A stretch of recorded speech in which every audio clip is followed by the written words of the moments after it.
लोग कहते हैं मैं कंजूस हूं, मैं उदार नहीं बनना चाहता, मुझमें मैं और मेरे पन का भाव बहुत बड़ा है, मैं अपने तो भी देना चाहता, मैं सारा चीज मेरे लिए हो जाए, पूरी संपत्ति मुझको मिल जाए, सारा ज्ञान मैं अपने तक सीमित रखूं, उससे किसी को नुकसान नहीं होता है। गीता बता रही है कि उससे अपना ही मूल स्वभाव नष्ट हो जाता है।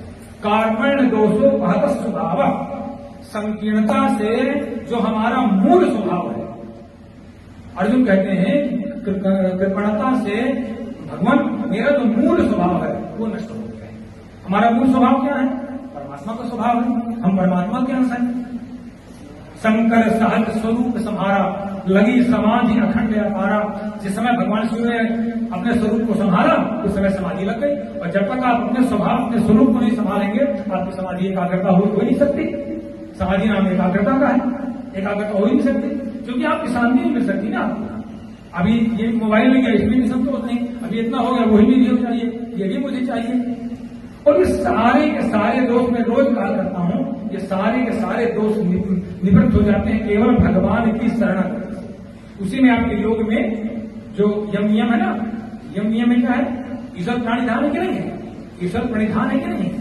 ईश्वर के प्रणिधान के बिना योग सिद्धि हो ही नहीं सकती। आप लोग ईश्वर प्रणिधान की लोग ले नहीं जाते हो और उसको योग सिखाने लगते हो। जब तक कोई भी भाई पहले आप यम सिखाइए उसको, फिर नियम सिखाइए उसको, फिर क्या आएगा? फिर आप उसको आसन में ले आइए। आप यम बेचारा जानता नहीं, रोज जाकर उसको बेड़ी मिले चाट को बड़ा खा के आ रहा है, तो घर आसन सीख ले, कभी सीखेगा? कभी जीवन में आसन सिद्धि नहीं हो सकती बिना यम नियम के। तीसरा स्टेप है ना, या उसको सीख भी गए आसन, अगर यम नियम नहीं है तो आसन कभी सिद्ध नहीं हो सकते। सिद्ध भी हो गए तो उसके किसी काम भी नहीं हो सकते, उसको रोगी बना देंगे, क्योंकि भोगी है ना वो, उसको रोगी रोग बना देंगे। मैंने तमाम लोगों को देखा है, मैं तमाम लोगों को देखा है। अब यम नियम और नियम में जब आप आ जाएंगे ईश्वर प्रणिधान हो गए। आप उसको ईश्वर प्रणिधान की तरफ ले नहीं गए, भगवान की भक्ति की तरफ, भगवान के नाम जप की तरफ आप ले नहीं गए, उसको सिखा रहे हो प्राणायाम। आसन की सिद्धि हुई नहीं, आप ले आए उसको प्राणायाम में, ऐसा नहीं होता है।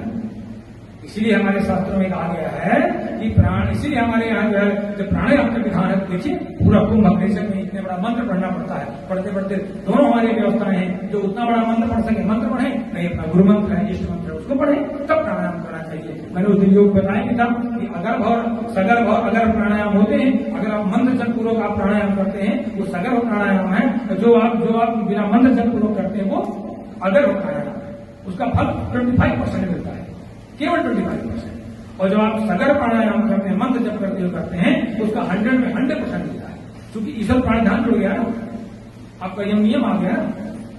आप नियम सिखाया नहीं, शुरू कर दिया, ध्यान लगाओ।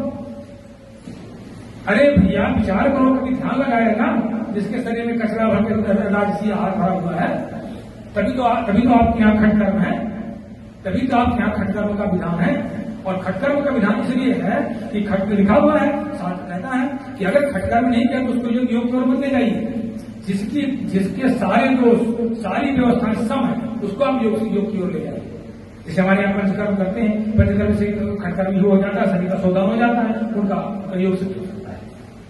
और ये भी शास्त्रीय प्रमाण है कि जिनकी धातु सम है, जिनका शरीर पहले से निर्मल चल रहा है, जिसका जीवन लंबे समय से साधना में चल रहा है, उसको खट करने की जरूरत ही नहीं, उसको खट करने की जरूरत ही नहीं। तो कार्बन दोषो भक्त स्वभाव, अर्जुन स्वयं कहते हैं कि महाराज मैंने जो संकीर्णता पाल रखी है, इस संकीर्णता से जो मेरा मूल स्वभाव है वो नष्ट हो गया है। मैं वही अर्जुन हूं जिसने विराट युद्ध लड़ा था, मैं वही अर्जुन हूं जिसने विराट युद्ध लड़ा था, और स्वयं अकेले मैंने सभी को पराजित किया। बस दिक्कत केवल यहां पर आ गई। देखिए वहां पर उसका हथियार नहीं गिरा, अर्जुन का वहां पर गांडीव नहीं गिरा जब विराट युद्ध में था, लेकिन यहां पर उसका गांडीव गिर रहा है। क्यों? इसलिए उसके पीछे वहां पर उसको मारना नहीं था, केवल पराजित करना था। कभी अर्जुन इसलिए कह दिया था कि नहीं इनको मार नहीं सकता है, इसकी प्रतिक्रिया है, उसकी प्रतिक्रिया है, ये है वो है। यहां पर ये निश्चित है भगवान ने कहा इनको वध ही करना है तुम्हें।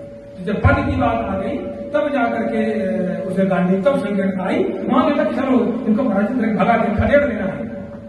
तो हमारी जो संकीर्णता है, हमारी जो कृपणता है, उसी से हमारा जो मूल स्वभाव है नष्ट हो जाता है। उसी से हमारे पहले जैसे हमारा जो मूल स्वभाव है, सतोगुणी स्वभाव है, रजोगुण तमोगुण प्रवृत्ति बढ़ जाएगी, एक पर्दा लग जाएगा, एक काई लग जाएगी, एक यवनिका लग जाएगी।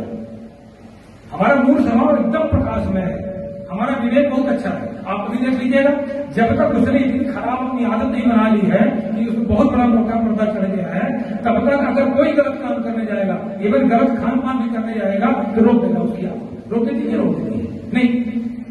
लेकिन फिर वो इतनी काई पड़ गई है विवेक पर, आत्मा उसकी इतनी गंदी हो गई है कि वो कोई मतलब नहीं रहता, कोई मतलब नहीं रहता। मूल स्वभाव से उसकी संकीर्णता, इसी संकीर्णता के कारण से उसका जो मूल स्वभाव है वो बात हो गया है। और जो